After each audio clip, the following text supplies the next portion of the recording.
Saturno. I'm the fifth master of Angel Cabalas.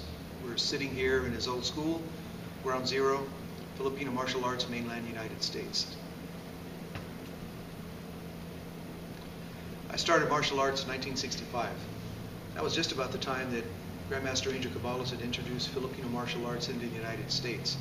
To my knowledge, I didn't really know what Escrima was all about, even though I'd heard about it, so I ended up taking Goju, hard soft Japanese style, and I was also taking Kung Fu in Sacramento, California. I had went into the military. I did some martial arts overseas.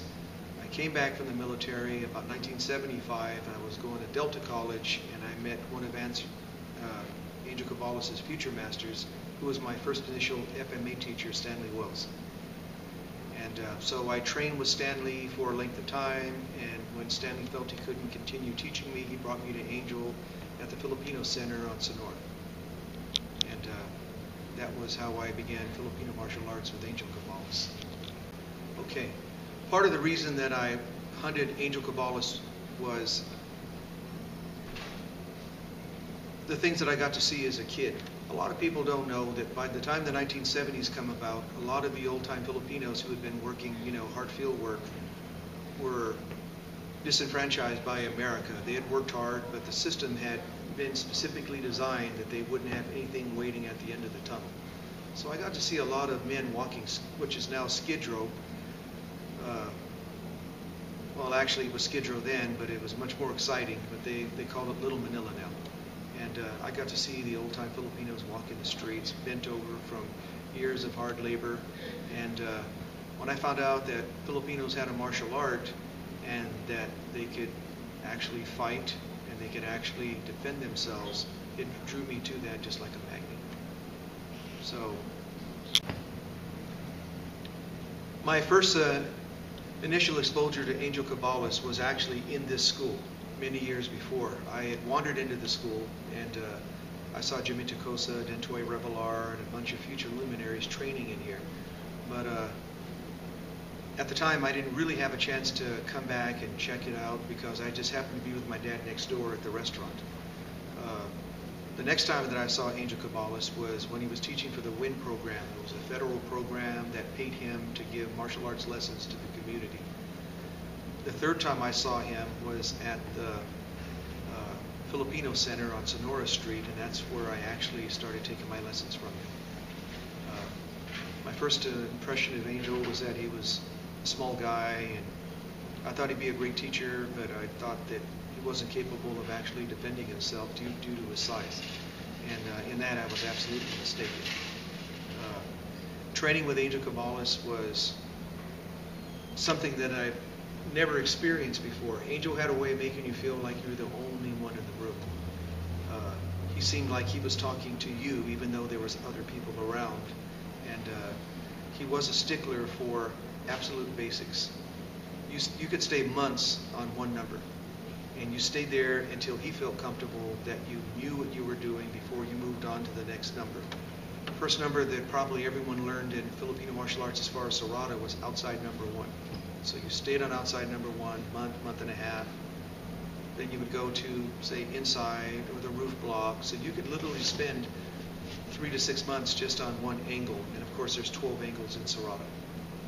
And it just depends on how hard you wanted to work. But he never moved you on to the next number until he felt that you absolutely understood the number that he had taught you. So he was very old school in the way he taught back in the old days.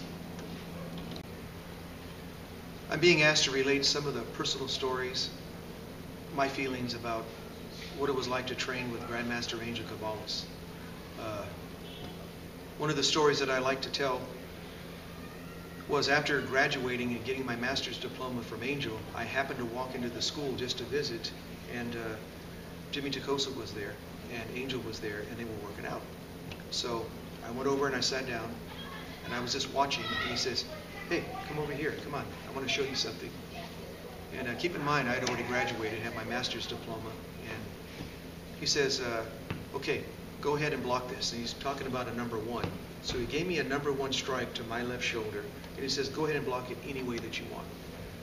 So I remember seeing the blow come, and I remember swatting the air 3 times as fast as I could, because I'm watching the blow come, but I couldn't seem to find it.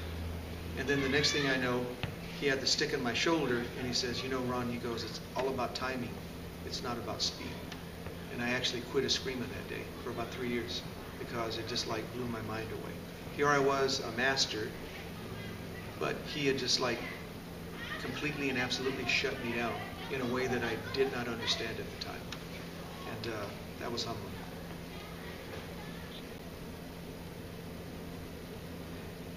Angel Cabalas used to like to tell us periodically that if we knew him when he was young, we wouldn't have liked him. Basically, Angel Cabalas was a fighter. Now, nowadays, people take martial arts as a hobby. You know, they go Tuesday, they go Wednesday, they put the gi on, and they're fierce fighting tigers, and then they take the uniform off, and then they go live their regular lives. This man actually lived the life of a challenge master. And it's a whole different mentality than what we see today. The only thing I could say about Angel Cabalas and about his philosophy was that you simply turned him loose like a leopard. You know, there he went. He had a fierce fighting spirit, and he had a natural killer instinct, and he had really, really good training. So I think if you have the killer instinct and you have really, really good training, I think those two combinations make one hell of an awesome fighter. And some people say that the killer instinct can be trained into people. Other people believe that you have to be born with it. I'm not exactly sure, but he had it. You know, the importance of what Angel Cabalas did for the Filipino community is inestimable. You had a whole lot of kids that their parents are being asked not to teach them Filipino at home. You had a whole bunch of kids that found themselves lost in between cultures. When Angel Cabalas came along and the other masters of Stockton, and they openly came out with Filipino martial arts, it instilled a lot of pride in the generation that had come up lost. Now, don't get me wrong, not all of the kids were lost, but there was something that you could grab onto, something that you were proud of, and something that made you feel good about yourself. And that's the thing that the thing about Angel Cabalas is that he was known as a fighter, any place, anywhere, anytime. So he was a hero. He was a folk hero in Stockton, California.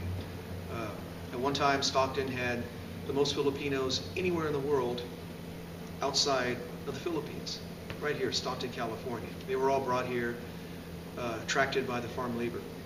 And so, in that way, Angel Cabalas and the other masters in Stockton, California did a whole lot for the Filipino community. From this ground zero, Stockton, California, Filipino martial arts have now spread all over the world, and not only from the Philippines, but a lot of the growth has started right here in the United States by Filipino-born Americans and students of the masters from Stockton, California. If you look at Angel Cabalas, Danny Nosanto came here, Richard Bustillo came here, you hear, Renny Latosa, Jimmy Tacosa, Graciela Casillas, and it's just like you can knock it all off. These are all the initial people that came right after Angel Cabalas and the other masters that started spreading Filipino martial arts. And most of those guys can track themselves right here to the Mecca, ground zero, Stockton, California. So even though Filipino martial arts is spread, it's now in San Jose, it's New York, it's in Los Angeles, it's in Chicago, it's probably a whole lot of places all over the world, we can't ever forget where the big push came from. It came from right here. And the very first man that introduced it, Stockton, California, Angel Cabalas, and I'm very proud of that.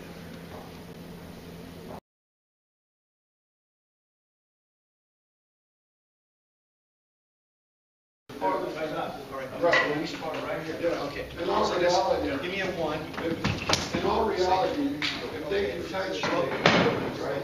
Go, right, give me a 2. So, 1 minute, that's so you. And give me 1. Train with you. And then give me another 2. And the distance, we don't care here. We want to close. Okay, then give me, say, 3. Here, give me a 4. Yeah. There's 6. basically, let the human. I didn't want to step on thumbs up. Techniques are sparring would look like some other stuff. There's other schools that don't have that many techniques. So give me a 3. They're like that everything. You say a 5. There's a purpose for everything we do. Angel Cabalas.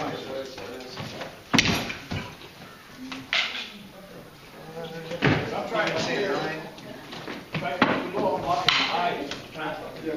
Okay, I'm trying to draw it. I don't want to block my eyes. Should my stick be more down this way? Yeah, straight? Yeah, like a sign like this. Okay. This hand